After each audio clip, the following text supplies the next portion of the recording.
Today I messed up by impregnating my female friend's wife. I did not mess up today, I messed up on February 20th, 21st and 22nd of 2020, but the results are going to be hitting me soon. My wife and I have been married for 15 years, we married right out of high school and had been together for what seemed forever as we grew up together. Having stayed in the same small town, we naturally maintained contact with many of our childhood friends.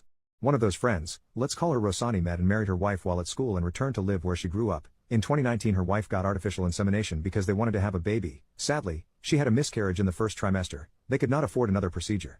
They hosted a New Year's Eve party and we attended. While at the party the conversation turned to kids and the fact that we do not have any by choice, mainly my wife's. After a while, Rosani told my wife about the miscarriage and seemingly joked about borrowing me to father a baby since they could not afford to try again in a clinic. My wife, who by this time was well on into being drunk, agreed. A few weeks later Rosani approached me and told me that her wife was monitoring her ovulation cycle and they would call me. It was made clear that it would be as clinical as lovemaking could be. I told my wife and she reacted poorly, stating that it had been a joke and that we could not be serious. And I messed up. I could not find how to break this to Rosani, who seemed so excited at the shot of having a baby. I went to her home 3 days in a row and the lovemaking was underwhelming. She really did make it as unsatisfying and clinical as possible.